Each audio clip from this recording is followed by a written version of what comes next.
Hello champions, welcome back with an exciting video. मैं रोहित सिंघल लेके आ चुका हूं आपके लिए मेटल्स और नॉन मेटल्स के एमसीक्यूज। तो आज की इस वीडियो में देखने वाले हम लोग मेटल्स एंड नॉन मेटल्स। जैसा कि आप सबको पता है कि हमने मैथ और साइंस के काफी चैप्टर्स कवर कर लिए और हमारा टारगेट है कि हम फटाफट इसको बोर्ड एग्जाम से पहले सारी सीरीज आपके पास आ जाए। 70 से 80% कवर हो चुका है। अगर आप पहली बार वीडियोस को देख रहे हैं तो डिस्क्रिप्शन में मैंने लिंक दे रखी है सारे चैप्टर्स की डिटेल कॉन्सेप्ट के साथ। मैं फिर बता दूं, ये सिर्फ 10 एमसीक्यू नहीं है, ये पूरा का पूरा फंडामेंटल्स का भंडार है, भंडार। ठीक है, और आपको पता पड़ जाएगा फिर बोर्ड एग्जाम्स में कि कितने ज्यादा प्रोडक्टिव थे आपके लिए। ठीक है, तो स्टार्ट करते हैं हम लोग आज हमारे टॉपिक को, that is metals and non metals. ठीक है, देखिए starting with the first question. The process in which carbonate ore is heated strongly in the absence of air convert into the metal oxide is called। भाई साहब, मैं carbonate ore को किस में convert कर रहा हूँ? ऑक्साइड ore में। ठीक है, उससे पहले मैं आपको एक बहुत इंपॉर्टेंट फंडा बताना चाहता हूँ, क्योंकि वो पूरे एमसीक्यूज में काम आएगा, उसके बिना हम कुछ नहीं कर सकते। वो फंडा है हमारा रिएक्टिविटी सीरीज। देखिए, हम सबको पता कि हर एलिमेंट की एक रिएक्टिविटी होती है, हर एटम की एक रिएक्टिविटी होती है। तो एलिमेंट्स की रिएक्टिविटी सीरीज में हमने जो भी एलिमेंट्स पॉपुलर हैं, जो बहुत ज्यादा हरकतें शो करते हैं, हमने उनको इस रिएक्टिविटी सीरीज में डाल दिया है। टॉप पे हमने पोटेशियम को रखा है, तो हमने 3 क्लासिफिकेशन कर दी है। जो कार्बन से ऊपर वाले हैं, इनको हम कहते हैं मोस्ट रिएक्टिव एलिमेंट, एंड ये बीच वाले हैं मॉडरेट रिएक्टिव एलिमेंट, और लास्ट वाले हैं वेरी लीस्ट रिएक्टिव एलिमेंट। ठीक है, ये सबसे लीस्ट है। मतलब मैं कह सकता हूँ, ये रिएक्शन में बहुत फास्ट जाते हैं, ये रिएक्शन में धीरे धीरे जाते हैं, ये रिएक्शन में बिल्कुल जाना पसंद करते नहीं। आप जबरदस्ती करोगे भाई तू जा तो चला जाएगा, वो बात अलग है। ठीक है, अब देखिए, चूंकि मेटल की रिएक्टिविटी सीरीज है, अब आप सोचोगे सर कार्बन और हाइड्रोजन क्या कर रहे हैं? भाई साहब, कभी कभी क्या होता है पता है आपको, कि जो नॉन मेटल्स भी होते हैं, कहीं कहीं वो तगड़े होते हैं रिएक्टिविटी सीरीज में, इसीलिए हमने कार्बन और हाइड्रोजन को भी डाला हुआ है। तो अपने दिमाग से ये चीज निकाल दीजिएगा। ठीक है, तो अभी आप देखिए, potassium, sodium, calcium, magnesium, aluminium. मैंने एक ट्रिक भी बना रखी है इसको याद करने की, डिस्क्रिप्शन में लिंक दे दूंगा, आप उसको देख लें। Zinc, iron, F. अब आप देखिए, ये जितने भी आपको टॉप के दिख रहे हैं, टॉप रिएक्टिविटी सीरीज के, ठीक है, ये सारे के सारे निकलते हैं इलेक्ट्रोलाइसिस के थ्रू। देखिए लिखा हुआ है, कौन सी प्रोसेस से एक्सट्रैक्ट करते हैं इसको? इलेक्ट्रोलाइसिस के थ्रू एक्सट्रैक्ट किया जाता है। तो ये जो है, इनका हम क्या कराते हैं? रिडक्शन। लेकिन रिडक्शन सेकंड स्टेप है, उससे पहले हम 2 स्टेप करवाते हैं। कुछ तो इसमें अपने कार्बोनेट के फॉर्म में मिलते हैं, और कुछ मिलते हैं अपने सल्फाइड के फॉर्म में। कुछ कार्बोनेट के फॉर्म में मिल रहे हैं बेटा, और कुछ किसके फॉर्म में मिल रहे हैं? कार्बोनेट के फॉर्म में। पहले मैं क्या करूंगा, उसका ऑक्साइड बनाऊंगा, पहली स्टेप। अगर कार्बोनेट का फॉर्म है तो पहले ऑक्साइड बना लूंगा, अभी हम बात करेंगे क्या है। और अगर सल्फाइड के फॉर्म में, फिर मैं ऑक्साइड बनाऊंगा, फिर मैं उसका रिडक्शन करूंगा। और यहाँ पे जो है, इनमें से कुछ कुछ मिलते हैं सल्फाइड के फॉर्म। अब देखिए, मैं आपको बहुत इंपॉर्टेंट रखेगा, ट्रिक से याद रखिएगा आप लोग। ये है मेरा कार्बोनेट,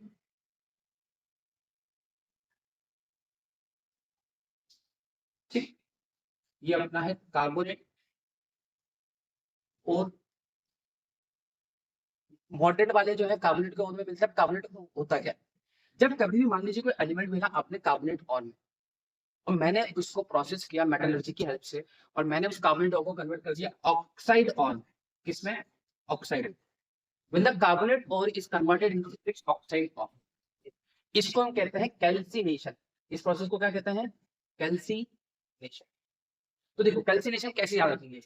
सी से याद रखेंगे अपन कार्बोनेट। कार्बोनेट को हम किसके फॉर्म में कर रहे हैं? ऑक्साइड के फॉर्म में। कार्बोनेट को अच्छा हमेशा ऑक्साइड ही रहेगा। तो कैल्सिनेशन में क्या होगा, कार्बोनेट और को ऑक्साइड में कन्वर्ट करते हैं। वहीं पे मान लो सल्फाइड और है, इसको मैं ऑक्साइड बनाऊंगा, इसको हम कहते हैं रोस्टिंग।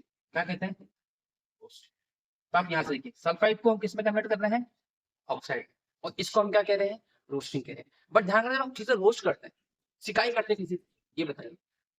हीट ज्यादा लगती कम लगती है? भाई साहब हीट ज्यादा लगती है। हीट ज्यादा मतलब ऑक्सीजन ज्यादा, हाँ है ना? तो यहाँ पे अच्छे अमाउंट में हम ऑक्सीजन यूज करेंगे, यहाँ पे थोड़े कम अमाउंट में यूज करें। मतलब हम बोल सकते हैं कि ना के बराबर यूज होगी, और यहाँ पे ऑक्सीजन यूज होगी अच्छी खासी रोस्टिंग। तो अब देखते हैं हमारा क्वेश्चन क्या कह रहा था हमसे। हमारा क्वेश्चन हमसे कह रहा था, देखिए, the process in which carbonate is heated strongly in the absence of air. Strongly in the absence of air मतलब समझ लो, ऑक्सीजन की खपत बिल्कुल नहीं हो रही है इस रिएक्शन, और ना के बराबर, है ना? तो ऑब्वियस सी बात है, इसको हम क्या कहेंगे? क्या कहेंगे हम इसको? कार्बोनेट को कन्वर्ट कर रहे हैं हम किसमें? ऑक्साइड में। कार्बोनेट ऑक्साइड में हो रहा था, हम उसको क्या कहेंगे? कैल्सिनेशन। अच्छा, रोस्टिंग कब था? जब सल्फाइड किसमें होता हमारा? ऑक्साइड। तो यहाँ से सल्फाइड ऑक्साइड। और कैल्सिनेशन में कार्बोनेट ऑक्साइड, इतना समझना है। और जब ये हो जाती है मॉडरेट में तो हम सेकंड स्टेप में निकालते हैं रिडक्शन, रिडक्शन से फिर हम उसको रिमूव करते हैं। तो हमारा आंसर क्या होगा बेटा इसका, कार्बोनेट का उसने बोला इसलिए तो हम बोलेंगे answer is such. Now our next question is galvanization is a method by protecting the iron from the rusting by coating within the layer of। भाई galvanization क्या है, एक ऐसी प्रोसेस है जिसमें हम ये मान लो कि मेटल है, और ये मेटल है हाई रिएक्टिव मेटल। क्या है, हाई रिएक्टिव, ठीक है। अब ये हाई रिएक्टिव मेटल है भाई साहब, मुझे इसको बचाना है। ये देखिए रिएक्टिविटी सीरीज, देखिए रिएक्टिविटी सीरीज। मान लीजिए मैग्नीशियम को मुझे बचाना है तो मैं क्या करूंगा पता है, नीचे मैं कुछ भी कर सकता हूँ उसके लेयर्स डालूं। ऊपर के एलिमेंट में से मैं कोई सा भी जो भी नीचे दिख रहा है सपोज मैग्नीशियम है, वो लोग मैंने मैग्नीशियम ले लिया सपोज टू भी, ठीक है। अब मैग्नीशियम हाई रिएक्टिव है सर, हवा से रिएक्ट करेगा, ऑक्सीजन से रिएक्ट करेगा, एयर से रिएक्ट करेगा, तो हम क्या कर सकते हैं उसको, हम नीचे की कोई सी भी लेयर चला सकते हैं। हम मुझे बताइए कौन सी लेयर यूज करेंगे आप, सोने की, घर भी जाएगा, समझ लो सोना बहुत महंगा है, इम्पॉसिबल है, चढ़ा सकते हैं कोई दिक्कत नहीं, लेकिन आपको भी पता क्या होगा फिर, ठीक है। सिल्वर की, भाई साहब हम वो मेटल यूज करेंगे जो कन्वीनियंट होगा, जो चीप होगा हमारे लिए, जिसकी कॉस्टिंग कम पड़ेगी। इसीलिए एक्चुअल में क्या होता है इस केस में हम लोग जो मेटल यूज करते हैं वो यूज करते हैं जिंक। हम एक जिंक की लेयर चाहते हैं, तो हाई रिएक्टिव अपन ने लो रिएक्टिव कर दिया, तो अब क्या रिएक्शन हो पाएगी नहीं, कि लो रिएक्टिव धीरे धीरे रिएक्ट करेगा और यहाँ पे मेटल हमारा बच गया। तो यहाँ पे खुद सोचिए galvanization is the method by protecting of iron from rusting by coating of, answer is zinc. हम किसकी कोटिंग चढ़ा देंगे, जिंक की पतली कोटिंग चढ़ा देंगे, जिससे वो डायरेक्ट कांटेक्ट में आएगा ही नहीं और हमारा मेटल, और इवन मेटल क्या इसमें तो किसके लिए बोला था, पर्टिकुलर रस्टिंग के लिए, आयरन के लिए। बट आप किसी भी मेटल को प्रोटेक्ट कर सकते हैं, बस ध्यान रखना हाई रिएक्टिव पे किसको चढ़ाना है आपको, लो रिएक्टिव, ठीक है। हाई पे लो चढ़ा दो बस, और पतली से लेयर, और कौन सा लेंगे हम, जो हमारी सबसे ज्यादा इकोनॉमिक होगा, ठीक है। चलिए let's we have another question. Amalgam is an alloy of, बहुत इंपॉर्टेंट है एमलगम, ध्यान रखना दिमाग में सेट कर लो, मरकरी का होता है। जहाँ पे वर्ड आ जाना भविष्य में जब आप तैयारी करेंगे बड़ी बड़ी एग्जाम्स की, तो मेक श्योर कि एमलगम जो है हमारा वो मरकरी का अलॉय है, ठीक है। तो मरकरी से आप ध्यान रखें एमलगम। चलिए आगे बढ़े। Non metal forms covalent chlorides because, अच्छा ये बोल रहा है कि नॉन मेटल जो होते हैं वो कोवलेंट क्लोराइड फॉर्म करते हैं, बिल्कुल फॉर्म करते हैं। अब वो ऐसा क्यों करते हैं, they can give electrons to chlorine, they can share electrons with chlorine, they give electrons to chlorine to form atom of chloride ions, they cannot share electrons with chlorine atom। मुझे खुद बताइए सबसे पहले तो क्या होता है, non metal form covalent bond. Covalent bond क्या होता है समझिए, दो टाइप के कंपाउंड्स हैं, टाइप्स ऑफ कंपाउंड की बात कर रहे हैं हम लोग, समझो बहुत इंपॉर्टेंट है। एक था आयोनिक, एक है कोवैलेंट। Got it. कोवैलेंट में क्या होती है बेटा, शेयरिंग होती है, और आयोनिक में क्या होता है, ट्रांसफर ऑफ इलेक्ट्रॉन। क्वेश्चन किसको बोल रहा है, क्वेश्चन बोल रहा है कोवैलेंट की बात कर रहा है, और कोवैलेंट में हमेशा शेयरिंग होगी, है ना। तो कोवैलेंट क्लोराइड बन रहा है, ध्यान रखना। अब देखिए तो शेयरिंग होगी, तो पहली बात they can give electrons to chlorine, गलत है। जहां पे भी इलेक्ट्रॉन्स देने की बात हो रही है गलत है। दे कैन नॉट शेयर, ये भी गलत है भाई, तीन तो गलत हो गया। अब देखिए they can share electrons with chlorine, क्योंकि देखो गिव तो हो ही नहीं सकता ना, क्योंकि गिव एंड टेक वाला खेल किसमें होता है, गिव एंड टेक वाला खेल किसमें, गिव एंड टेक वाला खेल होता है आयोनिक कंपाउंड में। भाई मेटल्स और नॉन मेटल्स मिलकर बनाते हैं, मेटल्स अपना इलेक्ट्रॉन देता है, नॉन मेटल अपना इलेक्ट्रॉन्स लेता है। मेटल बोलता है बोले मैंने तेरे को इलेक्ट्रॉन दिया भाई, मैं पॉजिटिव हूँ, तू मुझसे ले रहा है इलेक्ट्रॉन, दैट्स इट। और नॉन मेटल ले रहा है तो नॉन मेटल के साथ करके रहता है, क्लोरीन भैया आपने कोई इलेक्ट्रॉन दिया है, कोई दिक्कत वाली बात नहीं है, हम दुनिया को बता देंगे आप सबने इलेक्ट्रॉन लिया है, हम अपने ऊपर नेगेटिव चार्ज दे लेंगे ताकि दुनिया को पता पड़ जाए हम नॉन मेटल है। बट शेयरिंग में ऐसा नहीं होता है, क्योंकि दोनों नॉन मेटल है, दोनों नॉन मेटल है, दोनों नेगेटिव शो करेंगे तो हमको कैसे पता पड़ेगा, तो इसलिए वो क्या करते हैं, वो शेयर करते हैं। और देखो इस वाले में क्या, दे कैन नॉट शेयर, भाई साहब कहीं भी शेयर करेगा, शेयर तो करेगा, उसका जन्म से अधिकार है। चलिए तो बढ़ते हैं हमारे नेक्स्ट क्वेश्चन की तरफ। An element x is soft and can be cut with knife. This is very reactive in air, cannot be kept in the open air. It reacts vigorously with the water. Identify the element. अब वैसी बात है। अच्छा पहली बात इस element को रखते हैं कहाँ, इस एलिमेंट को रखते हैं हम organic solvent, kerosene, petrol, diesel में, जहाँ रखना है पेट्रोल। बट मोस्टली हम बुक्स में लिखा है, आपने पढ़ा होगा केरोसिन में, 8th क्लास में पढ़ा होगा आपने। फॉस्फोरस सबसे पहली चीज तो भाई साहब क्या पूछा है, हमसे पूछा है an element x is soft, है ना, रिएक्ट करता खतरनाक, तो सबको पता है फॉस्फोरस तो नहीं हो सकता, मैग्नीशियम भी नहीं हो सकता, सोडियम भी हो सकता है, कैल्शियम भी होने को तो कोई भी हो सकता है, बट रिएक्टिव चीज का है।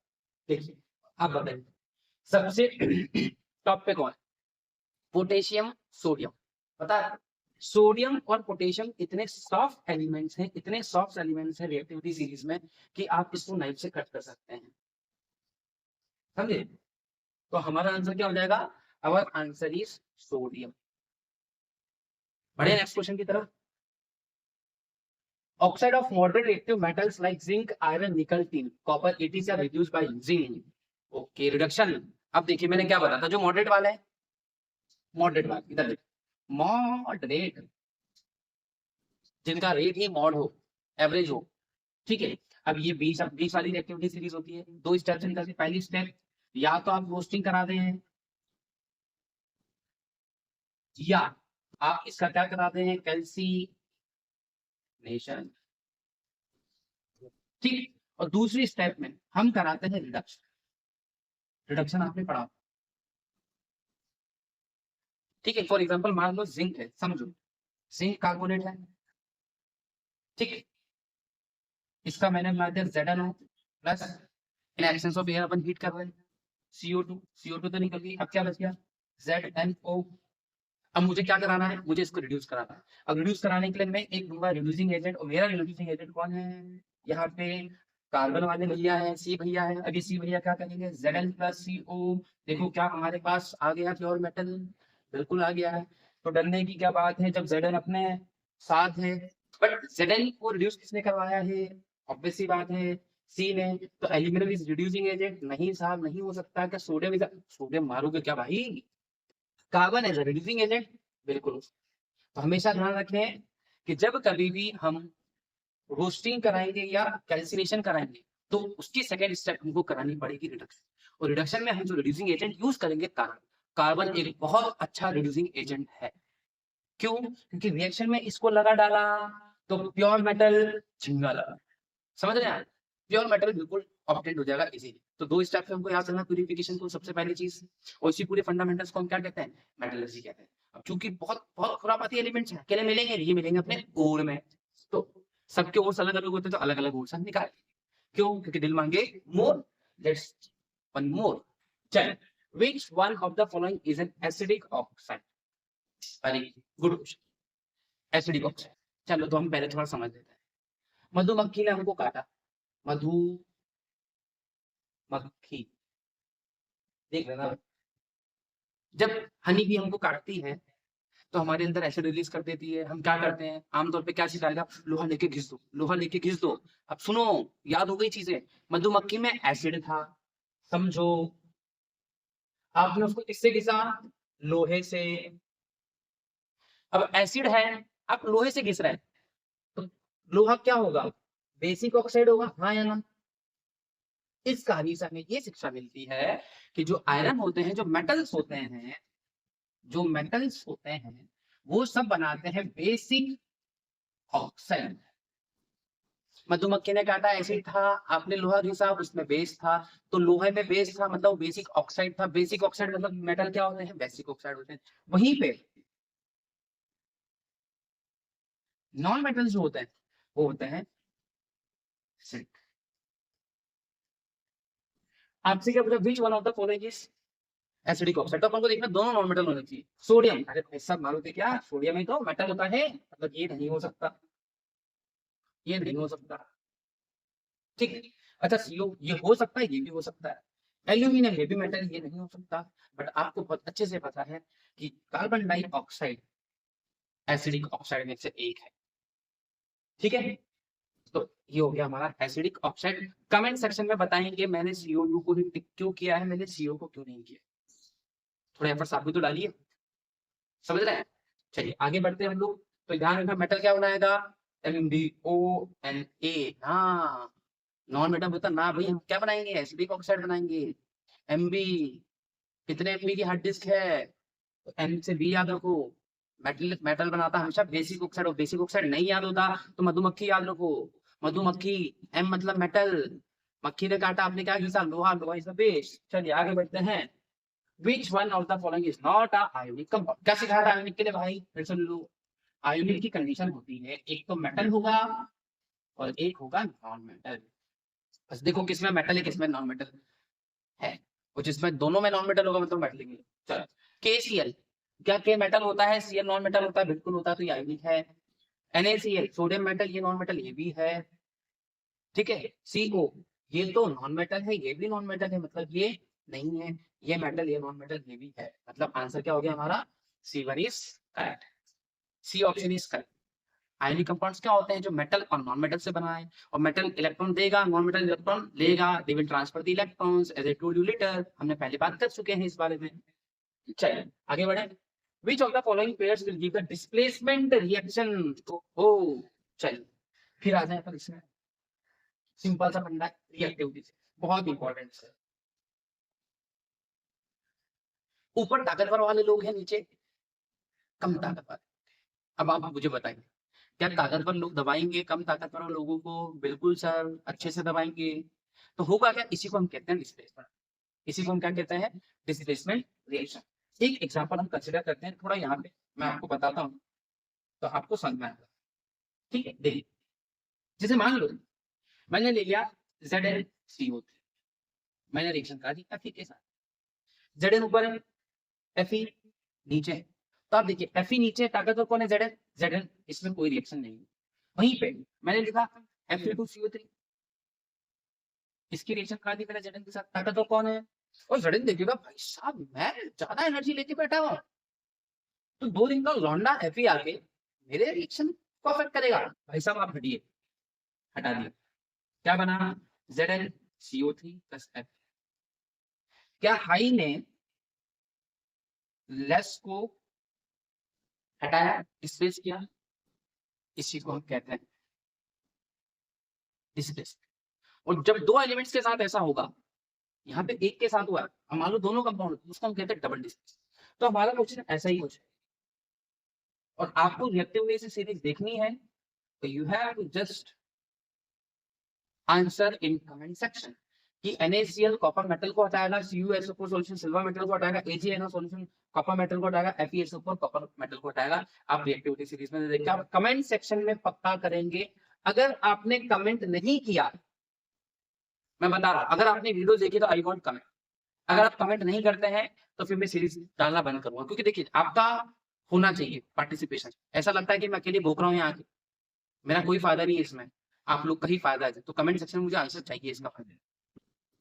चलिए the highly reactive metals like sodium, potassium and magnesium EPC are extracted by, याद करिए क्या बताया था, हाई इलेक्ट्रो किससे निकलते हैं, इलेक्ट्रोलिसिस से निकलते हैं। तो electrolysis of their molten chloride, अब वो इलेक्ट्रोलिसिस है, देखो ये इलेक्ट्रोलिसिस रेस में बना हुआ है, ये भी बना हुआ है, भी नहीं पड़ रहा है, रिडक्शन तो हो ही नहीं सकता। रिडक्शन तो किसके लिए होता है, मॉडरेट के लिए होता है, और लीस्ट के लिए, क्योंकि लीस्ट कभी कभी सल्फाइड के साथ पाए जाते हैं, मर्क्यूरियम भी सल्फाइड के साथ मिलेगी, समझ रहे हैं आप इसको।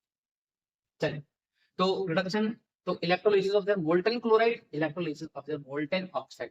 अब मुझे बताइए हाई रिएक्टिव एलिमेंट लेते हैं सोडियम, पोटेशियम, ये बता आपको किसके साथ मिलते हैं, सोडियम मिलता है NaCl के फॉर्म में, सोडियम क्लोराइड, और हम इसी का क्या कराते हैं, इलेक्ट्रोलाइसिस, जिसकी मैं प्रैक्टिकल वीडियो डाल दूंगा, आप देख लीजिएगा।